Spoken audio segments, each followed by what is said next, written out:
In fact, 1,73,763. Those are the total cases across of India.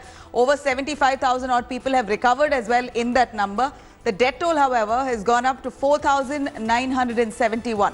Maharashtra, we're looking at 62,228 cases, while the death toll in Maharashtra now has reached 2,098. Tamil Nadu, we're looking at 20,246 cases with a death toll at 154. Delhi, the national capital, 17,386 cases, the death toll being at 398. These numbers as of May 31st, 6:30 a.m. Let's quickly take you through the top 5 developments of coronavirus across of India. The number of containment zones in Delhi rises to 122, of which 22 zones were added in the list over the last 24 hours. 53 areas have now been decontained. This as a center, as a capital there, recorded over 1,000 new coronavirus cases for the second day straight.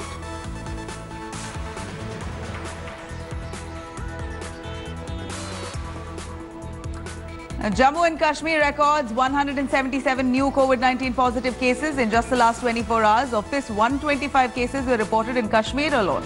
Total cases in the Union Territory has now crossed the 2,000 mark.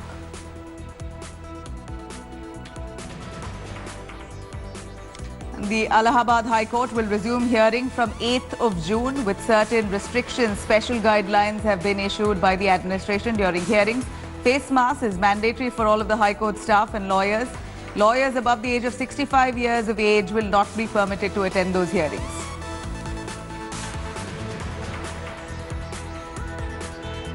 And the Karnataka government has permitted the Bangalore Metropolitan Transport Corporation to operate air-conditioned buses within the city limits. 75 AC buses will operate across 8 routes. Regular buses have already been resumed across Bengaluru on 19th of May itself.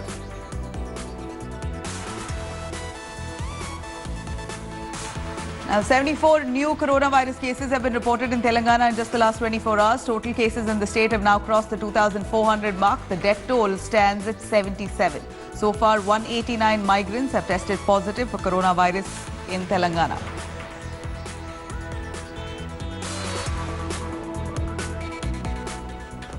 Now, even as lockdown 4.0 comes to an end, the centre has announced a slew of relaxation measures as India braces itself to unlock from 2 months of lockdown.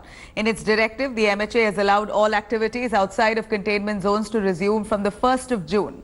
There will be no restrictions on interstate and intrastate movement of persons and goods. The Ministry of Home Affairs have also revised the night curfew timings from 9 p.m. to 5 p.m. After issuing its guidelines, the MHA has also written to all states seeking feedback on reopening of schools and colleges in second phase of the staggered exit from lockdown.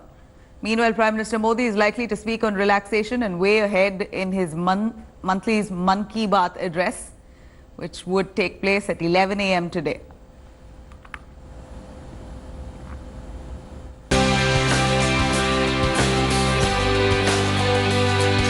After 4 phases of a nationwide lockdown, India is now ready to open up.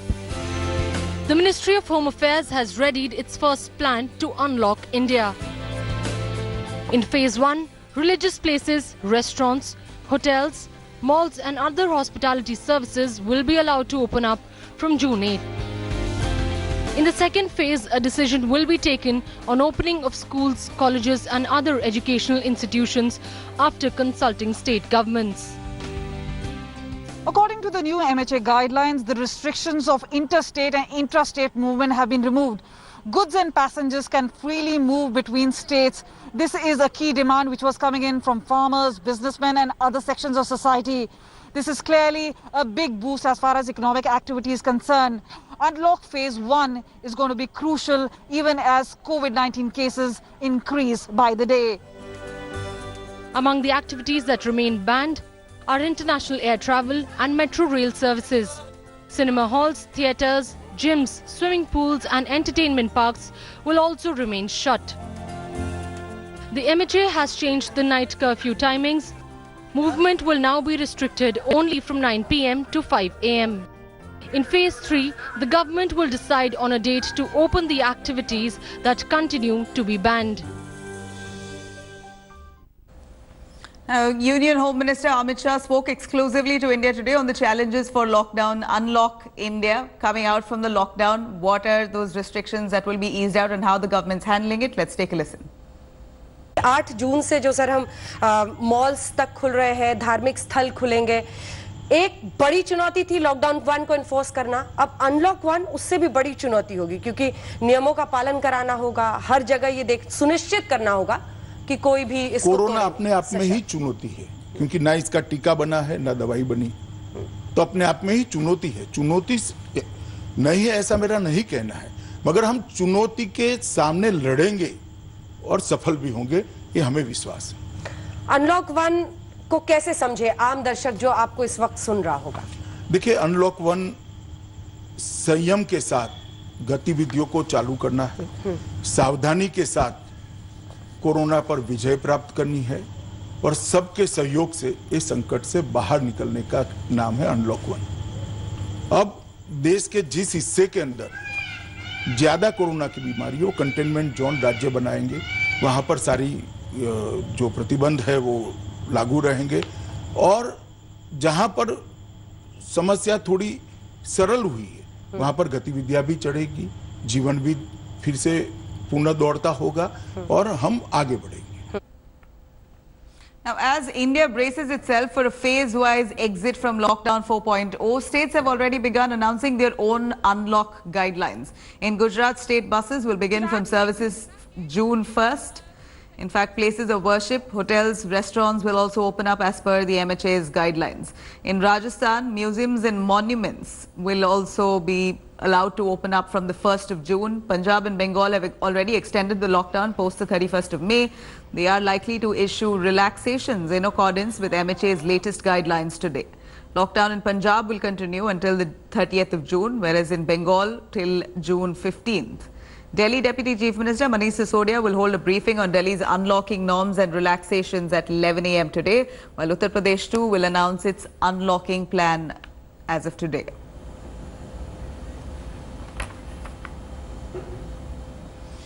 Now let's quickly go over to Maharashtra. While Centre has already announced Unlock India 1, the plans already in place wherein restrictions will be considerably eased out in phase-wise manner. Maharashtra might just continue with strict restrictions and curbs in all of its red zones as cases are on the rise.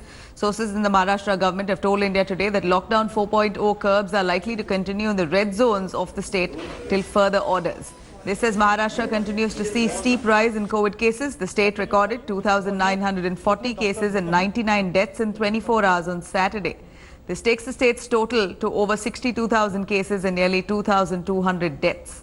Mumbai, which is the worst hit city in the country here, saw at least 1,510 new COVID cases and 54 deaths in the last 24 hours. With this, the city's case total tally now has crossed 38,000 mark in Mumbai alone, while deaths have now surpassed 1,200 mark in Mumbai.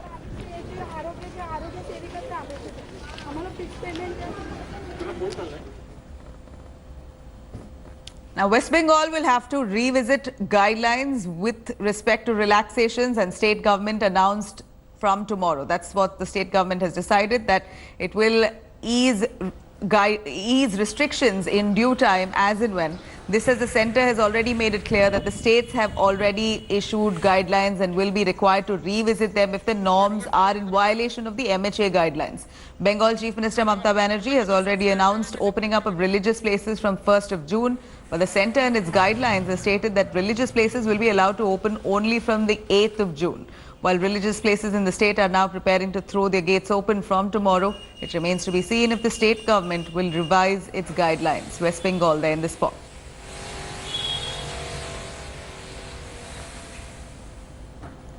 Now, political controversy has erupted over deaths reported in Shramik Express. Congress up in arms have targeted Narendra Modi government and demanded resignation of Railway Minister Piyush Goyal as well.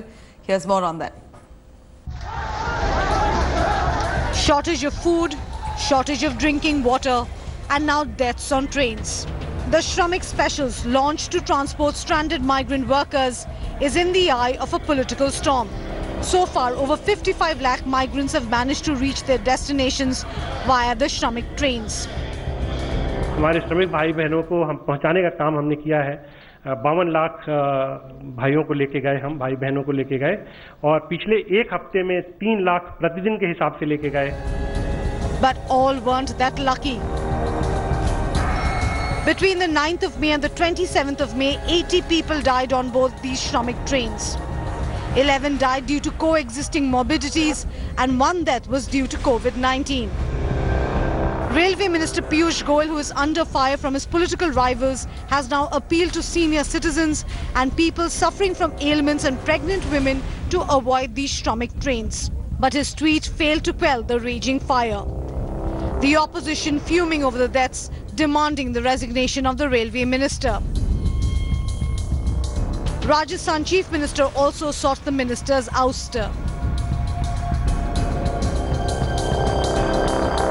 मैंने सुझाव दिया प्रधानमंत्री महोदय को, आप पीयूष गोयल जी को मंत्री रखें, हमें इतराज नहीं है, विदाउट पोर्टफोलियो रखें, और वो खाली जी उनका एक एक्सपर्टाइज है लोन क्या कहते हैं बीजेपी में जो चंदा होता है डोनेशन लेने का, उसमें उनकी एक्सपर्टाइज है, उसको वो काम देते रहेंगे।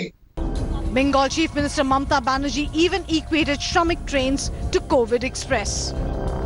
যতগুলো ক্যাপাসিটি আছে তার ডাবল ক্যাপাসিটি যাকে পাচ্ছেন ঢুকিয়ে দিচ্ছেন, লোকগুলোকে না দিচ্ছেন একটু জল, না দিচ্ছেন একটু খাবার। আমার কথা হচ্ছে আপনারা কেন এটা মানছেন না? তার মানে কি আপনারা শ্রমিক এক্সপ্রেসের নামে আপনারা কি করোনা এক্সপ্রেস করতে চান? According to railway officials, between the 9th of May and the 27th of May, 80 people died on board these Shramik trains.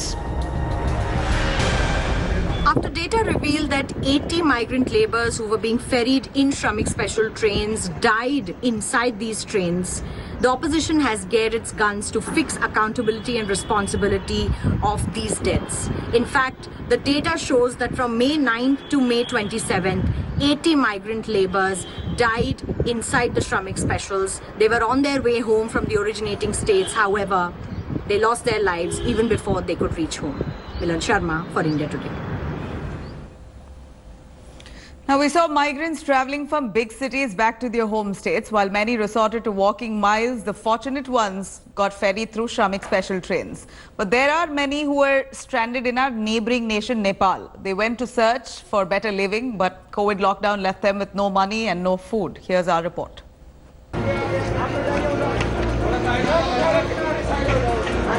Men, women and children, everyone here shares one common identity. They are Indians. They also share one common problem: loss of livelihood due to lockdown. Anxiety and uncertainty loom large on their faces. Stuck in neighbouring Nepal, these migrant workers are finally at the Indo-Nepal border with hopes of returning to their native places. While covering the mass exodus, now India Today has reached crossing all the borders, all the territories here in Nepal. Where I'm standing at the moment, this is Nepali soil. Where I see these migrants, poor migrants workers have been working in Nepal, are now en route to different districts in UP and parts of Bihar. That you see the Indian borders where the trucks are arriving. This is the place called Sonauli border adjoining to Uttar Pradesh and Nepal, the international border. Right after crossing the no man's land, these migrants are working. These migrants are waiting here for some support and help from the Indian authorities. After due screening process followed, they will be taken back in the buses. Plumbers, mechanics, masons, sculptors, they arrived in Nepal in search of a better livelihood. But after coronavirus led to lockdown in Nepal, they lost their jobs. Speaking to India Today, each had a similar tale of sorrow to narrate. कितने दिन से यहाँ पर हैं आप? यहाँ पे हो गया कम से कम 3 महीना हो गया मेरा। लॉकडाउन जब से शुरुआत हुआ तभी से फंसे हुए हैं। हाँ, अब जाना, मेरे पास आधार कार्ड वार्ड कुछ भी नहीं है। मोबाइल फोटो में है, बोल रहे हैं उससे ले जाइए, दिखा दीजिए, वो निकल जाएगा।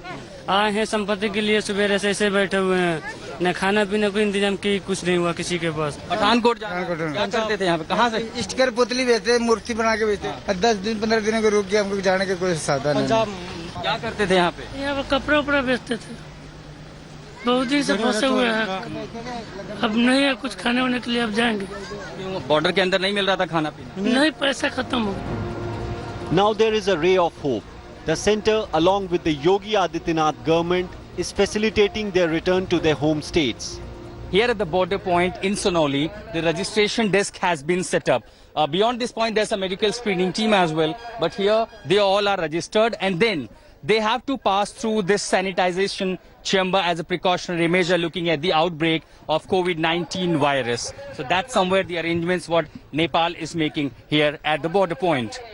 भारत सरकार की तरफ से शासन उत्तर प्रदेश शासन की तरफ से जो निर्देश प्राप्त हुआ था, उसी क्रम में हम लोग भारतीय प्रवासियों को ले रहे हैं, इंडिया में प्रवेश करा रहे हैं। इनका मेडिकल स्क्रीनिंग कराने के बाद इमिग्रेशन में इनका SDF फॉर्म भरा जा रहा है। उसके बाद हम लोग सरकारी बसों से इनके गंतव्य स्थल तक हम लोग भेज रहे हैं। After crossing the border, they would be sent to their respective states.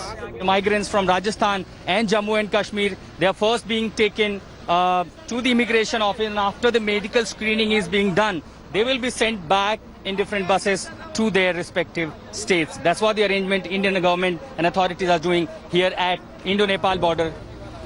But for most of the workers, life has come to a grinding halt, and staying in a foreign land added to their misery. तंग आ चुके थे, हमारे लिए न कोई खाने का इंतजाम उतना था। नेपाल में नहीं था खाना पीना? नहीं, नेपाल में कोई खाना पीने का न सिस्टम था। क्या करते थे आप वहाँ पे? हम हाई टेंशन का काम करते थे। बहुत दिक्कत हुई, दिक्कत की बात मत पूछिए सर, हमारा सुना नहीं किसी ने आज तक, फोनों पे बहुत खर्चा हो गया हमारे। Despite the heavy rush, the authorities are not taking any chances. Every migrant worker is screened for COVID-19 symptoms. जो यहाँ पर अधिकारी काम कर रहे हैं वो बताएंगे कि यहाँ जो नेपाल से श्रमिक आ रहे हैं, किस तरह के लक्षण इनमें आपको फिलहाल दिखाई पड़ते हैं, या फिलहाल अभी सारे एसिम्प्टोमेटिक? अभी एसिम्प्टोमेटिक मिल रहे हैं हमको। अभी इस तरह के कोई पेशेंट नहीं मिला हमको कि कोविड के लक्षण मिला हो। यहाँ पे हम सबकी स्क्रीनिंग कर रहे हैं, सबके बारे में सबका टेम्परेचर मेंशन कर रहे हैं, सबसे सेल्फ डिक्लेरेशन फॉर्म भरा रहे हैं और उनसे क्वेरी कर रहे हैं कि कोई चीज आपको है कि नहीं है। उसके बाद भी हम आगे उनको जाने दे रहे हैं। अगर किसी के अंदर कोरोना के लक्षण पाए जाते हैं तब क्या होगा उनको आगे? इनको तुरंत होल्ड करेंगे, इनको यहाँ पे हम रोकेंगे इनको, और हमारी एम्बुलेंस है यहाँ पे, उनको लेके तुरंत महाराजगंज जाएगी। उनको वहाँ हम उनकी जांच कोरोना की टेस्ट होगा, अगर पॉजिटिव पाएगा तो हम वहाँ क्वारंटाइन कर देंगे। और जो लोग बाकी जा रहे हैं, क्या उन्हें क्वारंटीन के निर्देश यहाँ से दिए जा रहे हैं? जो लोग बाहर जा रहे हैं उनको 21 दिन का क्वारंटीन का, कि आप घर पहुंचने के बाद 21 डेज का क्वारंटीन करेंगे। While relations between India and China is not at the all-time best at the moment, but here at the Indo-Nepal border, authorities from both sides are working in tandem to facilitate the return of the migrants from both sides. With Ashutosh Mishra in Sonoli, Bureau Report, India Today. And the Modi government 2.0 has completed its first year, and Prime Minister Narendra Modi there addressed the nation through a podcast listing out his achievements, the state government's achievement, the centre's achievement across of the 1 year. In fact, the opposition in the meanwhile jumped up in arms, countering each of those achievements listed out in its social media campaign. 6 years, India in tears. That was the opposition stance. Here's our report. सबका साथ, सबका विकास, सबका विश्वास. This has been the political pitch for Prime Minister Narendra Modi since 2019. On completion of the first year of his second term, Prime Minister Modi addressed the people of the nation, listing achievements of his government, this time through a podcast. राष्ट्रीय एकता अखंडता के लिए article 370 की बात हो, सदियों पुराने संघर्ष के सुखद परिणाम राम मंदिर निर्माण की बात हो, आधुनिक समाज व्यवस्था में रुकावट बना ट्रिपल तलाक हो, या फिर भारत की करुणा का प्रतीक नागरिकता संशोधन कानून हो, ये सारी उपलब्धियां आप सभी को स्मरण है। While lauding citizens for their cooperation in the war against coronavirus, Prime Minister Modi conceded that the lockdown had forced migrant laborers to undergo tremendous suffering. हमारे श्रमिक साथी, प्रवासी मजदूर भाई बहन, छोटे छोटे उद्योगों में काम करने वाले कारीगर, पटरी पर सामान बेचने वाले, रेहड़ी ठेला लगाने वाले, हमारे दुकानदार भाई बहन, लघु उद्यमी, ऐसे साथियों ने असीमित कष्ट सहा है। With the country in the middle of a pandemic, there were no celebrations to mark the completion of the first year of the second term. Instead, the Prime Minister and his teammates wrote letters to citizens in leading dailies. The opposition, however, hit out at the government, launching a 6 years India in Tears campaign on social media. It also coined a new slogan, "Helpless people, heartless government," to take on Prime Minister Modi. Under the Modi government, GDP has become synonymous with grossly declining performance. Most international and national rating agencies have predicted negative GDP growth in financial year 2020-21. The Congress claimed that in the last 6 years, while the nation had become poorer, the BJP had only become richer. While the country has gotten poor, interestingly, the BJP has been dramatic rise in the fortunes. The BJP's income increased from rupees 970 crores in 2014-15 to rupees 2,410 crores in 2019-20 by over 248%. As Modi government completes 1 year, Prime Minister Modi as well as BJP have been citing Modi 2.0 achievements. But the opposition is up in arms, citing for each and every achievement criticism. But in times of pandemic, it's the challenges for Modi government which are likely to increase in the coming few days. With camera person Vinod, this is Kamaljeet Sandhu and Bureau Inputs for India Today. Hello everyone, this is Rahul Kamal here. Hope you enjoyed this video. For the latest news and analysis, like and subscribe the India Today YouTube channel and don't forget to press the bell icon to stay updated.